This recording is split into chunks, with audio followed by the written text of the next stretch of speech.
I'm Congresswoman Karen Bass, and thanks for joining me again on Facebook Live. You know, it has been almost a month since the election earthquake. With each day, we all grow more and more concerned about what we're seeing. You know, we're watching proposals of his cabinet members, and we've also seen the frightening behavior of people, random acts of violence. I'm sure you've seen some of that. The KKK even said they were going to come out and march in North Carolina, but you know, I'm glad to hear that so many people were going to show up to protest that they decided to cancel their march. We've also seen his blatant disregard for conflicts of interest, really setting himself up to enrich himself when he becomes president. But you know, the question for all of us is, what are we going to do about it? What's our response going to be? What is the fight back going to be?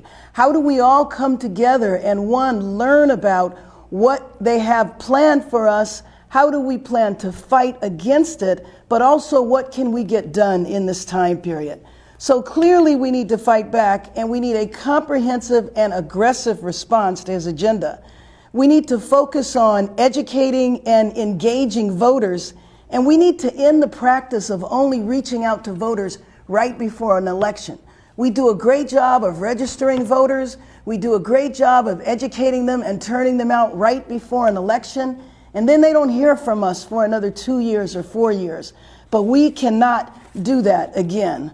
What has happened in this election, where some people were not excited by either candidate, and then they decided that they just weren't going to vote. And so educating people in between the elections so people can understand the consequences of not acting. We have to make sure that in this time period when all of us are still pretty depressed, hoping that we go to sleep and wake up and it's all a nightmare, that we actually channel all of those feelings into positive action. So we know he won the electoral vote, but we also know that we won, that Clinton won the popular vote by more than 2.5 million people. And such a big win of the popular vote is unprecedented.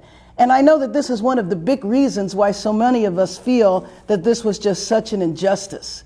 Now, we know that there's a recount underway, and I know that some people are holding out that the recount is going to change the situation.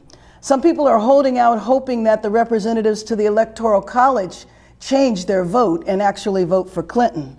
And some people are holding out that the Republicans that were against Trump when it comes to confirmation of appointments, that they're going to vote against the confirmations. Now, I don't want to sit here and be Debbie Downer, but truthfully, all of these scenarios are pretty far-fetched.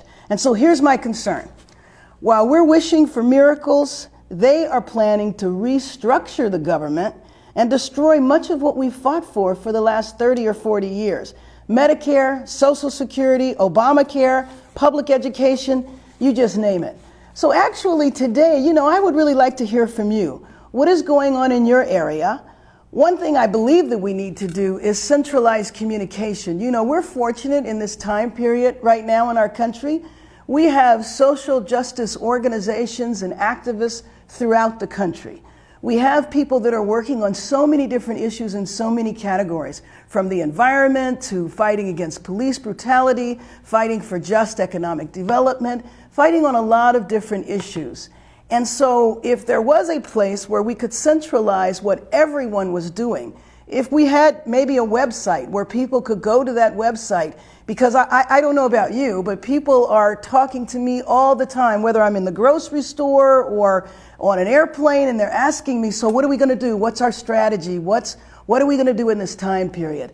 And I don't believe that anybody has any magic strategy right now, but I'm thinking that if we had a vehicle in which we could coordinate and communicate and know what everyone was doing, the next time somebody asked me, well, what can I do to respond? I would be able to tell them, well, if you're interested in the environment, go here. If you're interested in social and economic justice, go here. So I want to know your thoughts on that, and I'm hoping that people will contact me. You know, I'm looking on my iPad, and I know that people are writing in and asking questions, and I want to hear from you. What do you think we should do in this time period? Do you think it makes sense to have a show that happens every week where activists are highlighted and you're hearing about the struggles that are happening all over the country.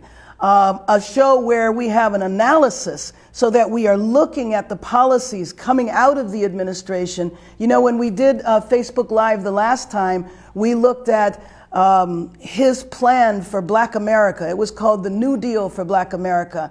Well, if any of you were watching then, you know that it really wasn't just a plan for Black America. It was somewhat about what he wanted to do to poor people in general. But he had items on there like the way we should redevelop inner city areas is to bring in foreign investment.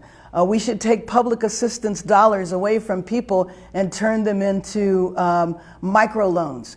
We know that he wants to have vouchers for education, which is just a way of privatizing public education and defunding public education. So it was called the New Deal for Black America, but it really relates to all of America. And so I think that we need to be very much focused on who he plans to appoint, who he's putting forward, and who these characters are. And I want to talk about that in a minute.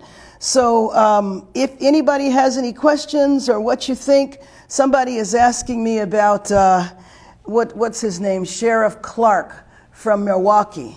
If you remember, he was one of the appointees, and I don't know if you've ever seen Sheriff Clark, but he's really a little bit of a crazy guy from Milwaukee. He's kind of an African-American version of the sheriff from Arizona that fortunately just lost his election. He's very hostile toward African-Americans, even though he is African-American.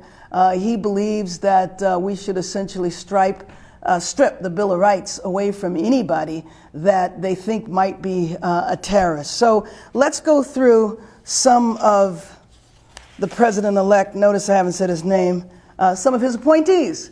So a potential Secretary of State, how about the CEO from ExxonMobil? He certainly knows about the world. His name is Rex Tillerson. He has been the CEO of ExxonMobil for 15 years. In 2013, he was awarded the Order of Friendship by Russian President Vladimir Putin. So I guess he would be a person that Trump would support. That makes a lot of sense. Oh, here's my picture of Sheriff David Clark. He is known for his attacks on Black Lives Matter. He says that American citizens suspected of terrorism should be viewed as enemy combatants, and you should question them without an attorney, and you should be able to hold them indefinitely. So this is Sheriff Clark. Catherine Gorka is on the transition team as well. She's on the transition team for Homeland Security. And her claim to fame is she is known as an anti-Muslim activist. What a way to be known, huh? An anti-Muslim activist. She is a person on his transition team and potentially a high-up official in Homeland Security. Oh, here's a good one. Wilbur Ross. Wilbur Ross, his claim to fame is he helped resurrect Trump's casinos after they went bankrupt. He's a billionaire businessman, and his wealth is estimated at $2.9 billion. And the way he became wealthy is by snapping up distressed industrial businesses. Now, you know what happens when you do that. That means you lay off people, that means you reduce wages, and that's the way you increase profits. He also was the owner of Sago Mine, a West Virginia coal mine, where in 2006, a dozen coal miners lost their lives. So we also have Secretary Mnuchin, if that's how you pronounce his name. Stephen Mnuchin for the Treasury Secretary. I don't have a photo of him, but he was one who bought IndyMac, and he turned it into One West Bank. Well, he's a real charmer. He worked for 17 years at Goldman West, and he foreclosed, the way he made his money, he foreclosed on over 16,000 homes, specifically preying on people with reverse mortgages. And you know, the majority of people with reverse mortgages are senior citizens. So his claim to fame is he made $1 billion by taking homes away from senior citizens. And there was this one famous case of they took a home away from a 90-year-old woman. He's had no government experience, deep roots in Wall Street and Hollywood. Steve Mnuchin, one of the potential nominees for Treasury Secretary. Well, I think that Mr. Trump was being very strategic with the next nominee. The next nominee is Elaine Chao. She served as the labor secretary under President George Bush, and she's the first Asian American woman to ever hold a cabinet level position. Well, look who she's with. She's with her husband, McConnell, the Republican leader in the Senate president. And so I think, I don't know, maybe Trump really admires her credentials. It's hard for me to imagine he would admire her credentials, but it's quite strategic for him to appoint or propose the Secretary of Labor be the wife of the leader in the Senate of the Republicans. So that's Elaine Chao. Health and Human Services is Tom Price. Tom Price is currently the chairman of the House Budget Committee. He was an early supporter of President Trump. He voted to prohibit funding for National Public Radio, and he wants to repeal Obamacare. Now, he is an orthopedic surgeon, so he comes in with a lot of healthcare knowledge, but he believes that the best way to have a healthcare plan for Americans is to introduce legislation that helps doctors better defend themselves against malpractice. And that means that he believes that the way you address the high costs of healthcare is through dealing with lawsuits. The next person is Betsy DeVos. She's also another billionaire, and her family money comes from Amway. You remember Amway Products, a business that a lot of poor women are involved in because it's a way of having a part-time job. And you sell Amway products and you make the DeVos family very, very wealthy. So she is a billionaire. Her claim to fame is, one, she wants to shrink the Department of Education, and she's a prominent charter school advocate from Michigan. She's also chaired the state's Republican Party, and her brother founded Blackwater. You remember Blackwater? Blackwater is a private security firm which had operations in Iraq and was involved in numerous scandals. I'm not even sure they exist anymore because they were caught up in so many scandals that resulted in a number of people losing their lives. The billionaire DeVos family also owns the NBA team, the Orlando Magic, and it was her father, or her husband's father, that owned and that founded Amway. Everybody remembers Jeff Sessions as one of the nominees. Jeff Sessions was probably one of the first senators to support Donald Trump, senator from Alabama. He's known for some racist views he had 30 years ago, but whatever he said 30 years ago, yeah, I'm sure it was bad, but frankly, I'm way more concerned about his policies 30 days ago. He is very strong against immigration, very hostile. He wrote a whole Republican plan on immigration. Maybe I'll talk about it the next time we do Facebook Live, because he is very hostile and would not only support building the wall, but he would also support massive deportation. So he is known for his anti-Muslim views, and in 2013, he reportedly questioned the National Endowment for the Humanities' expenditure of public money on 900 books in libraries across the country to educate people about Islam. So he doesn't even think that you should know anything about Islam. The CIA director, Mike Pompeo, is a member of the House, and he's a congressman from Kansas. He was first elected during the Tea Party wave in 2010. That means he was in my class. I came in with the Tea Party. He serves on the Energy and Commerce and House Intelligence Committee, and he also served on the House Select Committee on Benghazi. He's accused Muslim leaders of directly endorsing terrorism, and this happened after the Terrorism Act in California, in Southern California, in San Bernardino. He felt that if Muslim leaders did not come out and denounce it, then they must support it. He's the former CEO of an oil field company and also of an aerospace company that he founded. Michael Flynn. Michael Flynn is a lifelong Democrat. I'm not sure how, but he is a lifelong Democrat, and he's the former head of the Defense Intelligence Agency. He was one of the highest ranking national security officials supporting Trump. His son was on the transition team for a while. I heard he was recently kicked off, but his son was involved in all of that fake news that we're beginning to learn about. And he's used social media to promote a series of outrageous conspiracy theories about Hillary Clinton. You might have seen what happened just yesterday in New York based on the rumors that there was some sex trafficking ring in a pizza parlor, and a man, rode in and started firing a gun because he thought he was going to rescue kids that were being trafficked, and it was based on the fake news. That's the kind of stuff that his son was involved in. But I know that there's a lot of members of the Defense Department that are very concerned about his leadership and his involvement.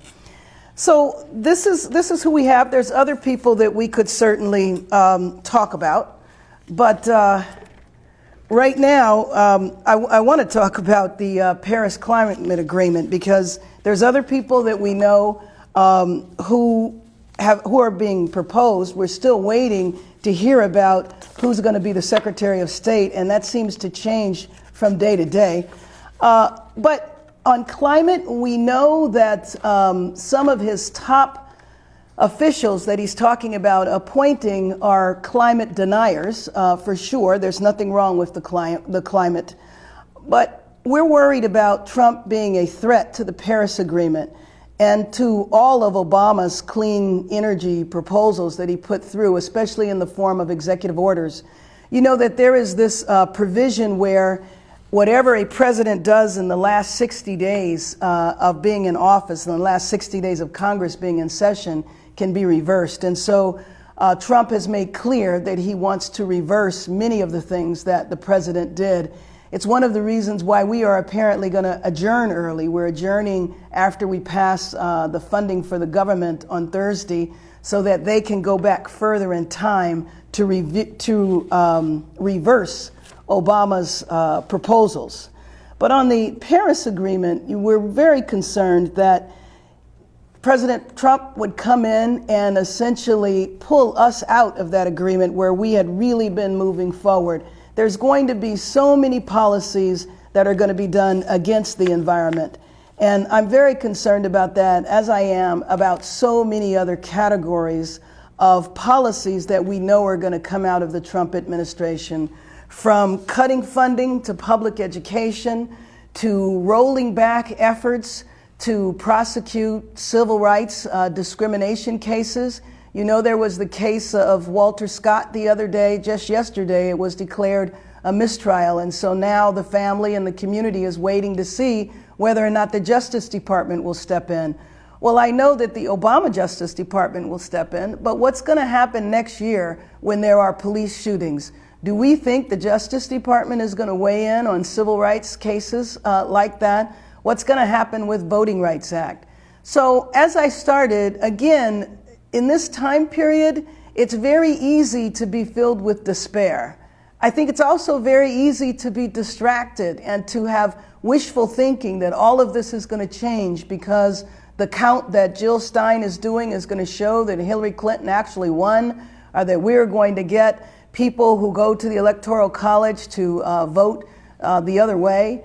But I don't want us to get distracted with those things. I would love for all of them to happen as well. But the reality is we have to get prepared to fight. We have to get prepared to fight the policies that are going to come out of this administration.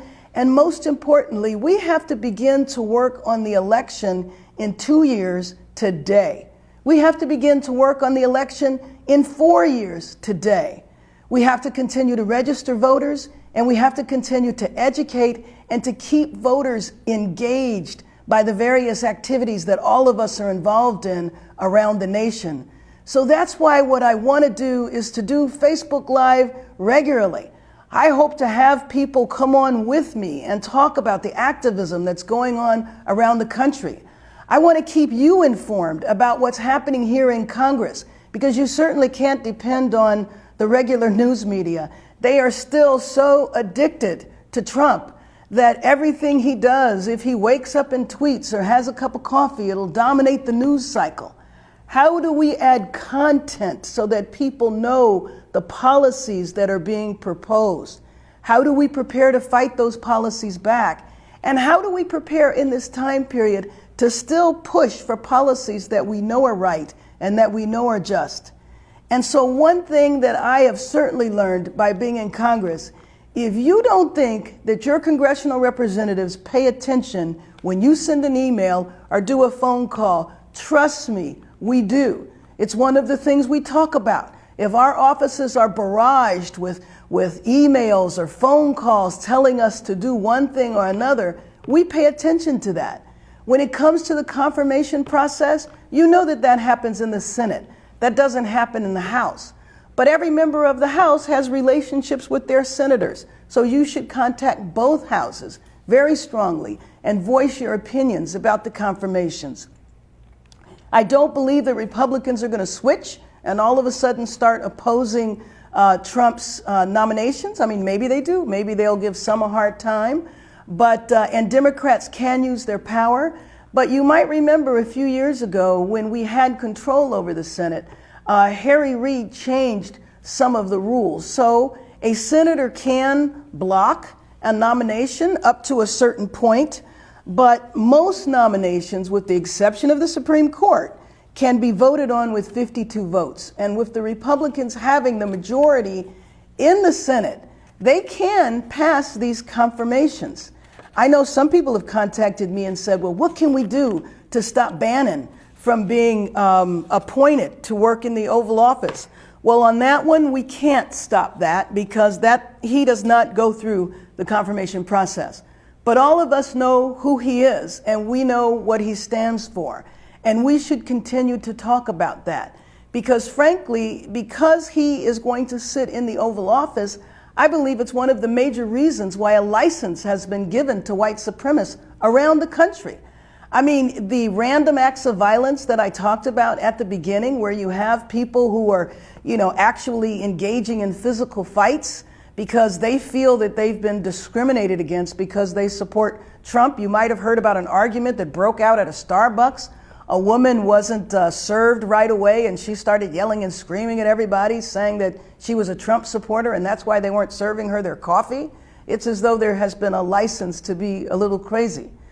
You know that at the one of the local universities, a university in Texas, not a local university to DC, the head of the alt-right movement is speaking, and I know students are going to protest. I mentioned the rally, the march that fortunately was canceled in North Carolina. We have to be prepared for this. We cannot accept this. I do believe that by standing up and making our voices heard, by understanding exactly what this new administration is going to do and educating and engaging voters, we won't have another situation in 2 years where people don't think that they have a reason to vote. For those people that didn't vote, we need to especially make sure that they understand the consequences of their inaction. When we look at the vote and how close it was, Hillary Clinton could have won this. It's not like there was some upsurge of white voters that all ran to the polls. In fact, Trump got less white voters than Romney did.